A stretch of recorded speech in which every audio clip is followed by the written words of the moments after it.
Hello.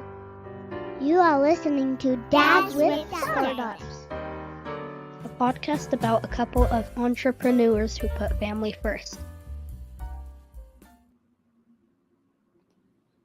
How's it going?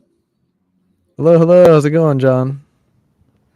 So you're in a car or a van or something. I'm in my tell. I'm in my new podcast studio, my RAV4, and Nice. I'm down at a Starbucks, and it's incredible Wi-Fi. I just did a speed test, and it's probably as good or better than my home Wi-Fi next to the router, and yet I'm here out in the parking lot. So things have gotten better with the internet. I think your sound is better in the car than in your office. Oh, is that right? Yeah. May have to start doing this. Yeah. Yep. Yeah. Maybe next time I'll get in my car, see how it sounds too. There you go. Yeah. I did actually, I know my wife just did a podcast, because we have been trying to make the podcast rounds even for our product. And one of the hosts does all of her podcasts in her car. She's like, this is the best sound I can get. And I just go outside. The kids aren't screaming at me. So, it works. That's cool. So what's new this week? What has you out driving around in Phoenix? Yeah, I was out doing a couple things today and got some work done down here, but I just had a few things to do, some errands and some paperwork kind of stuff going down here. So I'm about an hour and 20 minutes north of Phoenix in a small town, as some of the listeners might know. Yeah. So it's nice to come down, and it's kind of a way to get things done. But yeah, I normally don't come on Tuesdays, but this was the day I had to make it. So that's good. Just had some family visiting for the past couple days since about late last week, and so it's not been a productive last few days. I got out part of our update last week, so I'm excited about that. So we have some new features and fixes rolled out on the product. But my hope was to get the quiz feature out, and instead we kind of ran into some new issues that we just weren't able to release it.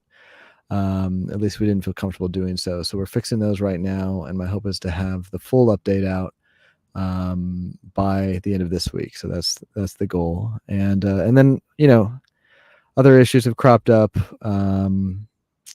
It's like as we it's the whole 2 steps forward, 1 step back. And I think I just got a bunch of new customer support requests for various issues. One being interesting is that we host video, high HD video for course creators, and I kind of just realized that the video, the host that we have to host those videos is probably causing some problems, and because there's these kind of random dips where the videos will stop playing very well, or they'll only play the audio, which is a sign of just really slow performance, low latency and stuff. So I got to look into figuring that out. Maybe I have to kind of figure out like a CDN component to that, because the one that they have doesn't work. But I was just thinking, like, this is an interesting time, because what I'm realizing is as more customers sign up, they're really testing the the fragility of our product. It's just showcasing the fragility of our product, showcasing the sensitivity of things. And I haven't really had to do this too much before in the plugin world, because with plugins, they download them and they work or they don't.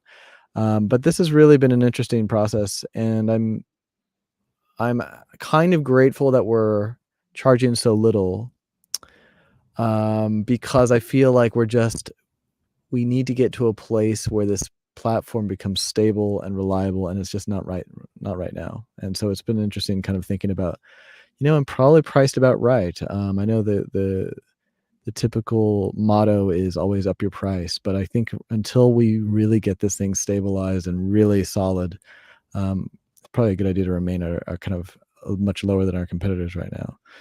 So that's kind of what I've been thinking about recently, is some of the values of charging a little on the lower side. But that's about it. I mean, in terms of product updates and stuff like that, that's kind of where I'm at. So excited to be past a few milestones. This has been a journey for you to get this quiz feature out. How many has it been? And on the podcast, you're like, we're going to get this quiz feature done. We're going to get this quiz feature done. Well, in retrospect, what do you do? I don't know if you have, you clearly have something broken with the there, but what would you say is the best way? I've been thinking a lot about this. We set these plans up with the team. We're going to do these things. We're going to do X, Y, Z. And then stuff just doesn't get done. You know? What are things like, what can we do to make sure that like the checklist is getting checked off by the end of the week? Everything that everybody says they're going to do. Mm-hmm. It's a great question. And I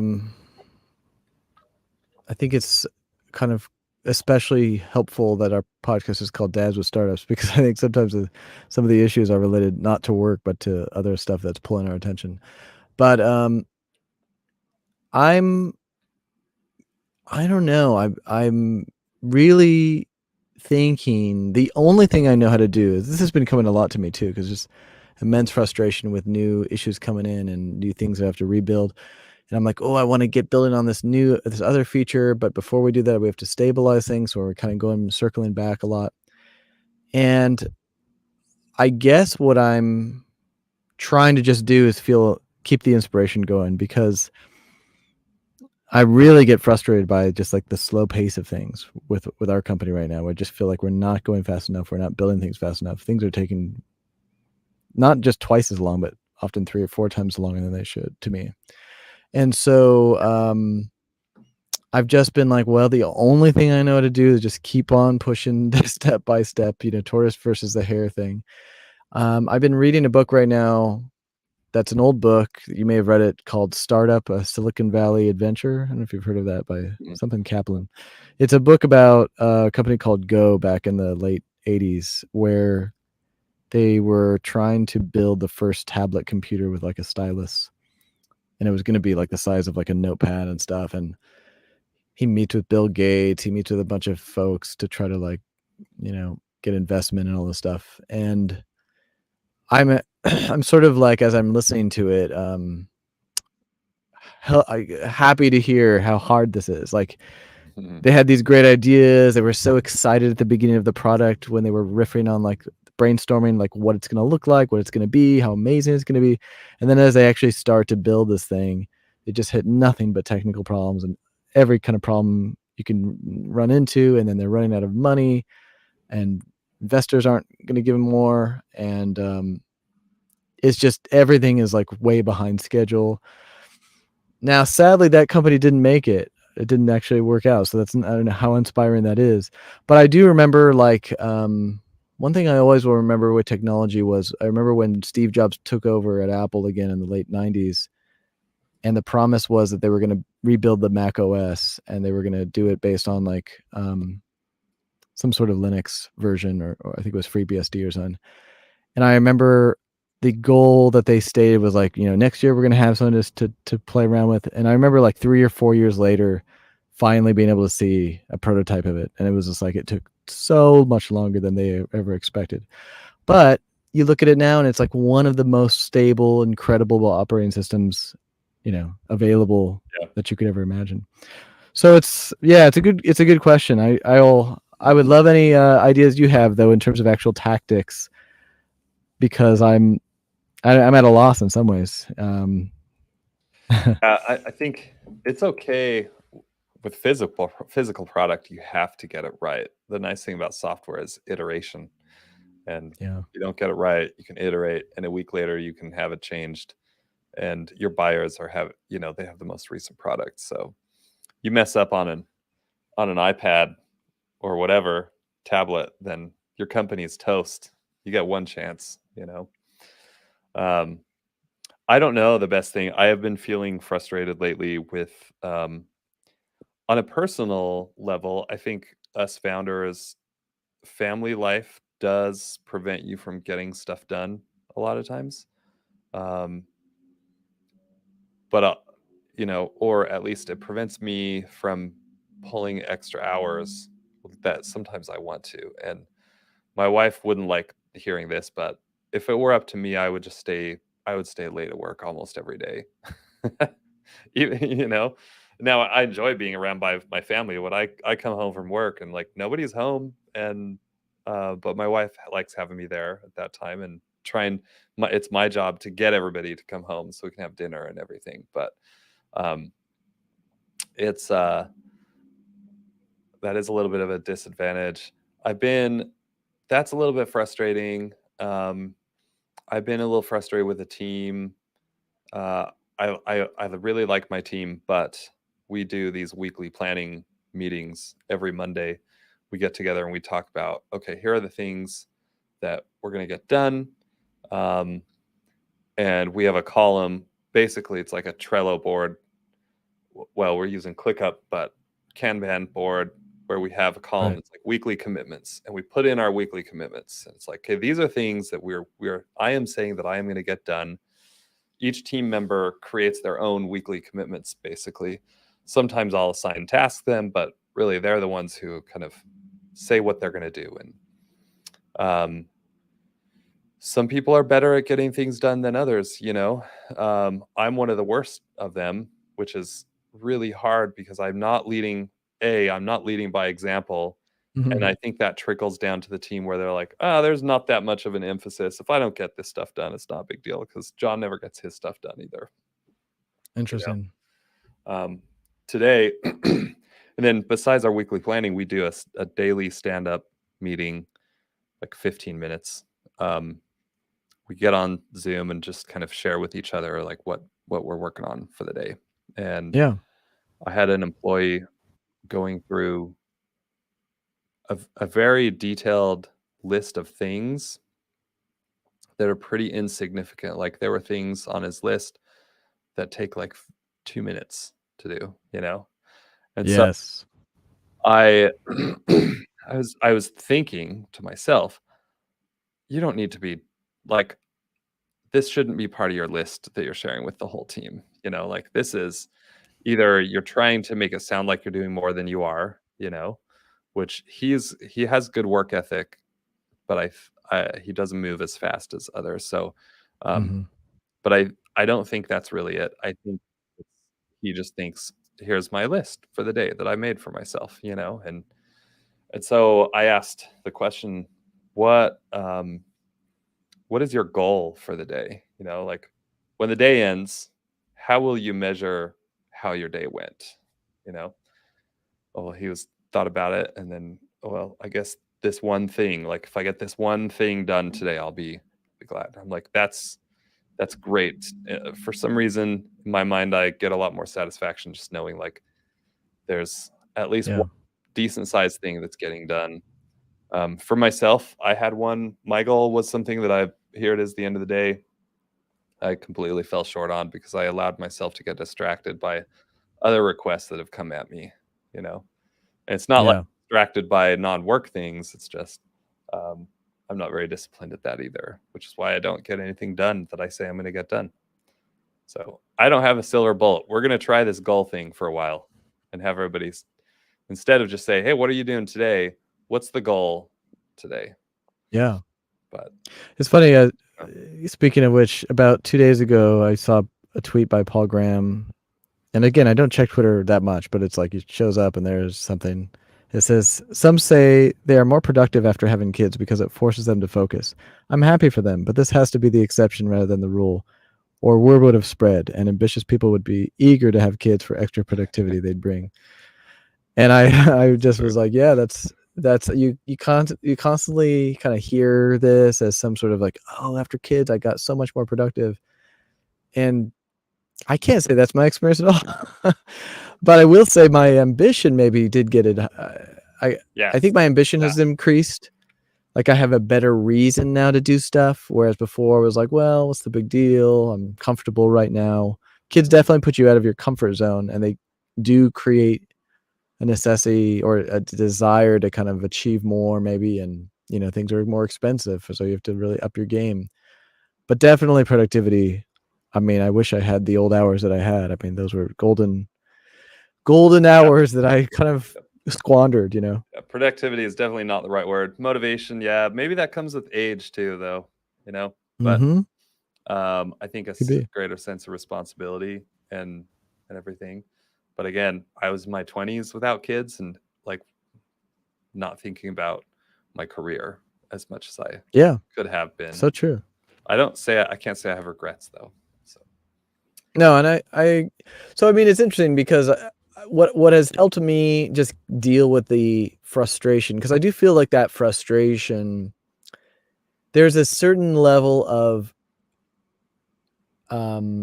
and it depends on your situation with your company, of course, but for someone like myself, who there's no boss over me, there's no boss over you, there's customers, and customers have demands, and there's a certain level of real concrete expectations. They want the product to be this or that, or they want things working, and those are real expectations that you need to meet. They're not just fantasy.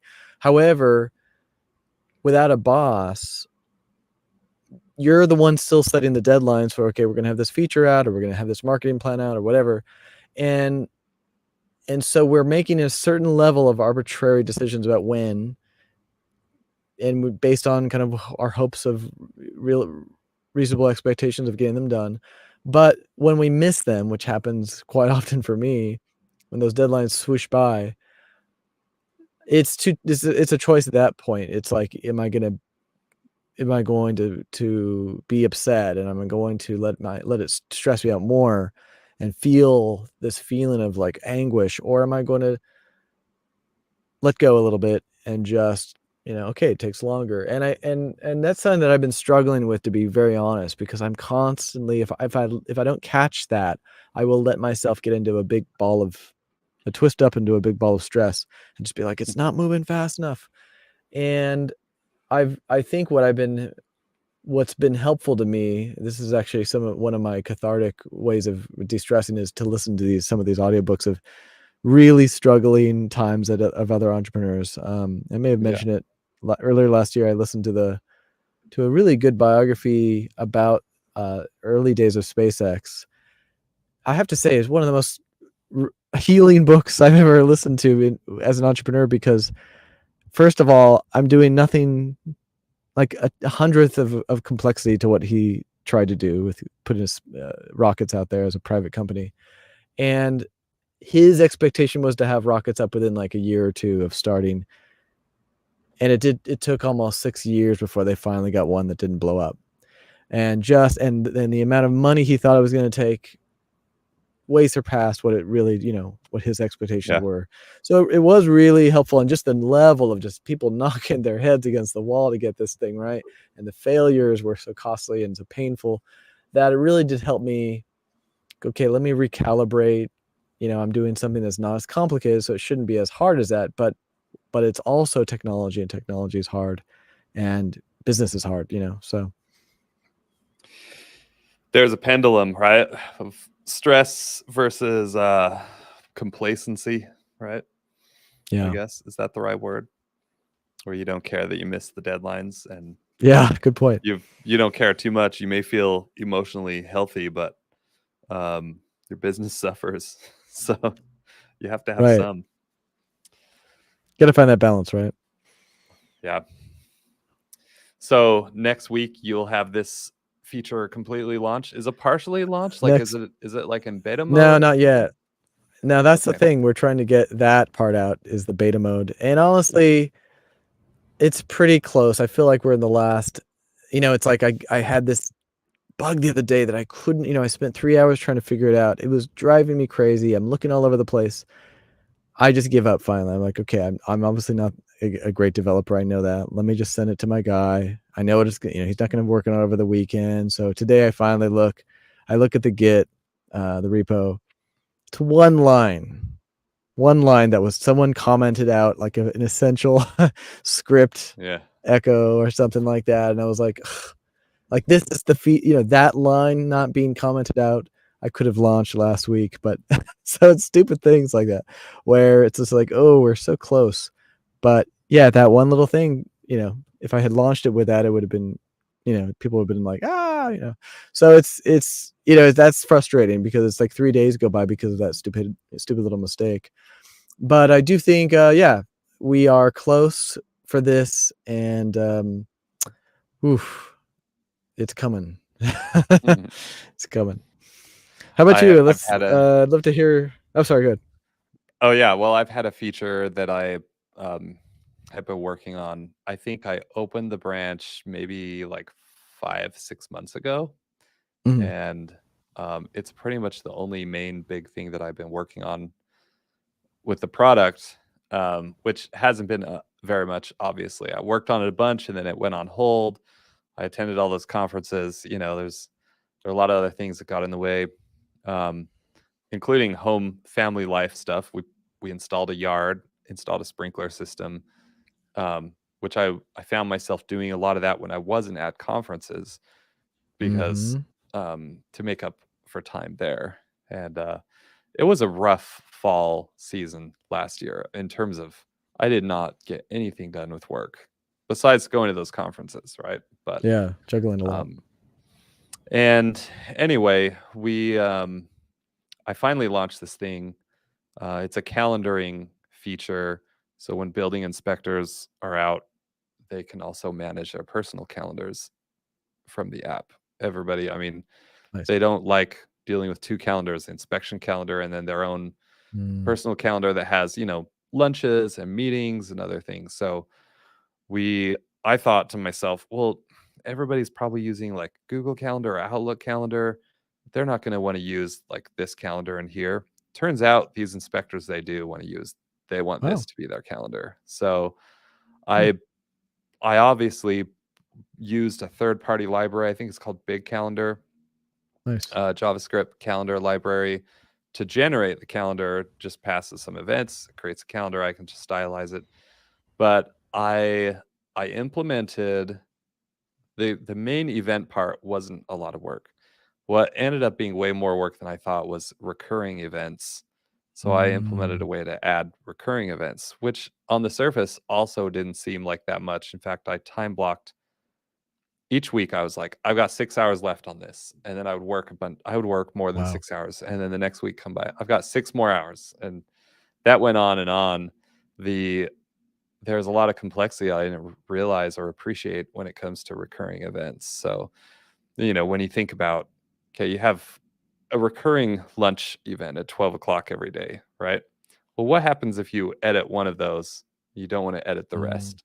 Or if you delete one of them, you don't want to delete the rest, or you don't want to delete all the future ones, but not the ones in the past. I drew all my inspiration from Google Calendar and just kind of copied what it does because they seem to have figured it out, being the number one calendaring tool out there. So,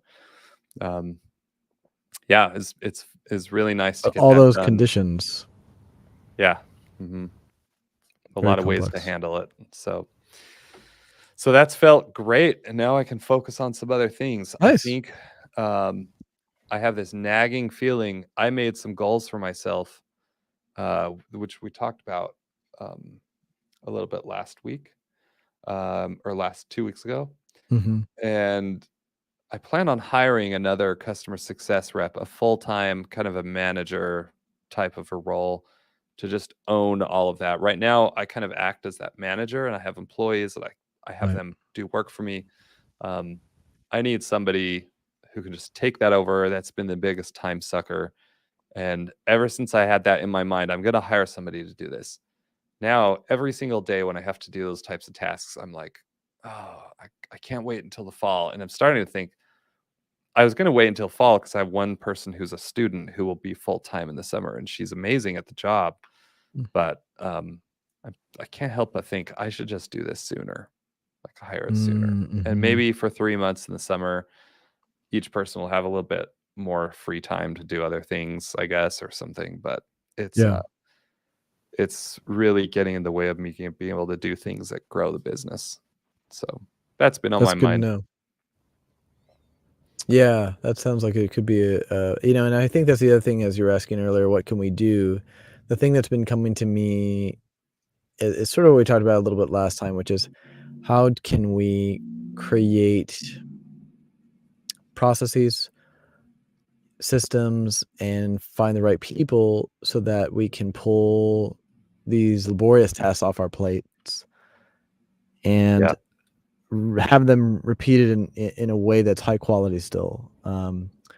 And that, when I was running the plugin business, we were making not very much, maybe $2,000-3,000 a month recurring. It was like, well, I can do there's only like 3 or 4 emails well, maybe there's 10 emails a day, a week, at most for a busy week of tickets. So I can do that. And then let me do the update to the plugin. And so I would end up doing all these things that each task didn't feel that heavy. They were pretty light. I could do them. But when you combined it all, it was really a huge time suck.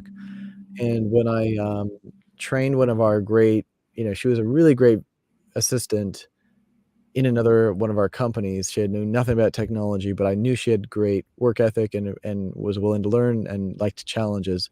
So training her on the products and support and updates, all this stuff, to the point where I really had nothing left to do in the business, and which is why I started this new business, which is Owlish.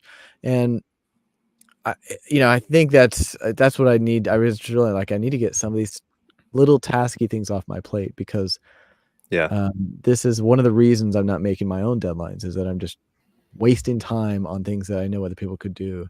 So, but like you're saying, the hiring process is its own laborious effort, and can be, at least, and it's not something where you can just magically, boom, there it is. You're running with it. You do have to train, and you have to hire, and all that stuff, and it's its own endeavor. Yeah. We'll see how soon I can do this. I think I'm going to start advertising an open position really soon on our inside of our platform to see if there's any users who want to work for Civic Review, because I've had one employee that way in the past, and she was amazing. And our new customers just loved her. She'd come in with this experience. Wow. Well, when I was, clerk, we did things this way, and that's awesome. But I'll give it some time and hire slow. So, how would you market by that? By the way, is that something that would feel threatening to any of your customers? I'm just curious, or do you have to do it in? I don't know. Is there a finesse to it?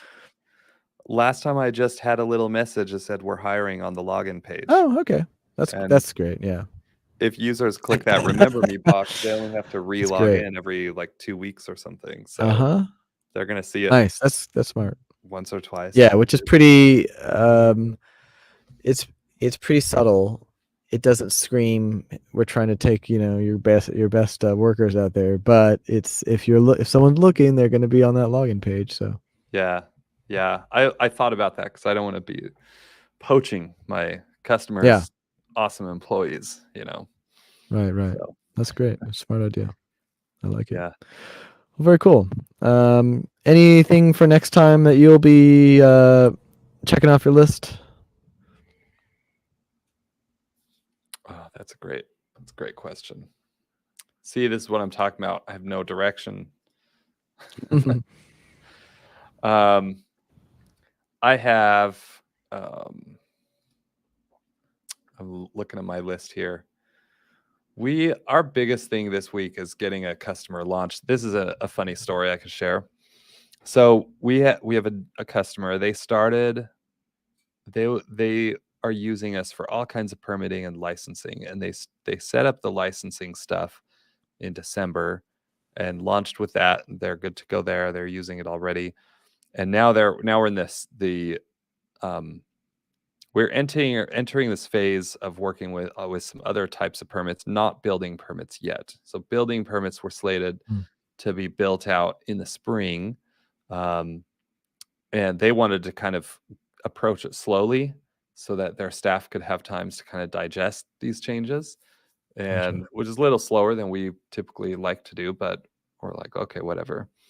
I mean, they already paid for it, so well, they reached out to their their previous software vendor that on the platform that they had been using, and they were saying, "Hey, we'd like to shut down these areas, but keep this area open," you know. And Gotcha.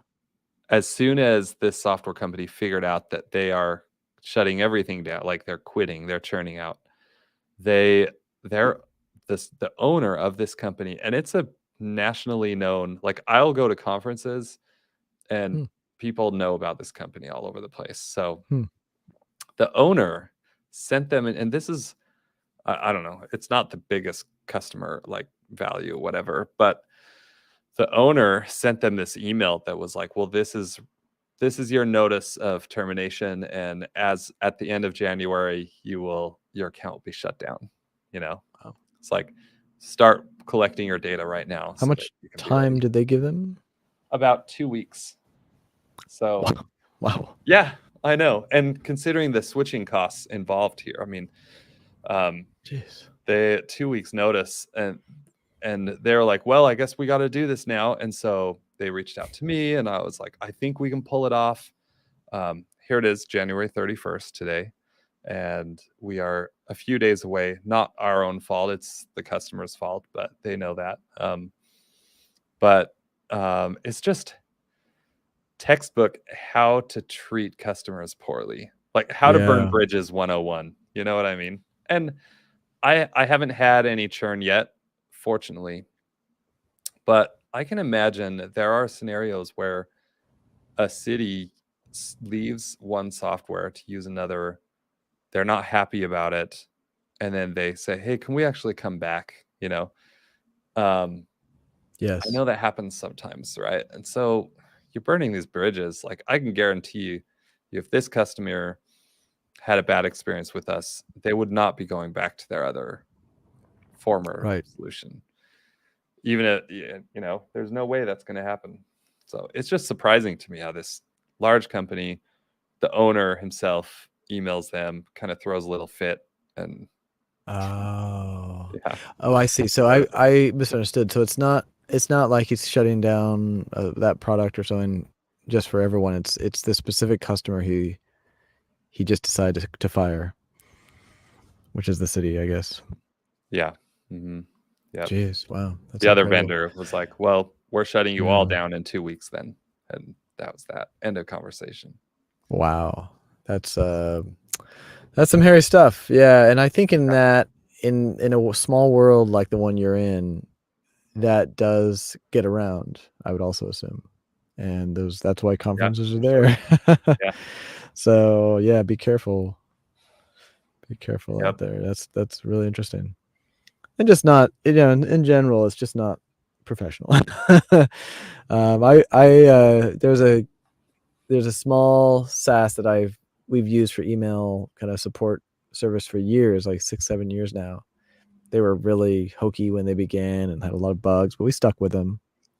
And I remember one time I got really mad at the guy, and we were going back and forth and stuff. And I look back and I was like, you know, I was a little too edgy with him. You know, it was like, lose my patience about some stupid thing. And I was actually thinking, like, he has all of our emails. If he wanted to do that, we'd be in deep waters. But he was professional, you know, and he did the right thing. I remember like emailing him a few weeks later and saying, you know, I'm sorry for my outburst when we had that chat, and, you know, I appreciate all you guys do. And he was completely surprised I even did that, I think. But he, you know, he was a good guy. He probably never would have thought about pulling that stunt. So yeah, that's the way to do it. Yep. It's just common sense. Yeah, totally. How do you treat people? Well, cool. So, so you think, so that'll be off your plate, I guess, by next time? We'll be completed. Be in trouble if that's not done by then. Gotcha. So, okay. So that's what you got to focus on. Yeah. My other thing to focus on, I think by the next time we talk, I have our website, civicreview.com, used to have about 7 or 8 pages. And a while back, we had this whole fiasco with WordPress and lost everything. And so I spun up a single page I don't think we had a lot of domain authority or traffic anyway. So a lot of other things took priority over restoring those other pages. And all I have to go off of for the other pages that we used to have created is some like rough draft copy in a Word doc. Because so at least I have those. But that I took that and typed, the final copy is on the website. So I trusted the website data was secure. And you don't have the database anymore because it got erased, you said? It all got corrupted. Yeah. And wow. so crazy. I have a task for myself to recover the website back to its former glory, at least to have these basic, like a pricing page and like, these basic landing pages that every SaaS product should have at least, Yes. And kind of set some groundwork so that we can move forward with some marketing this year.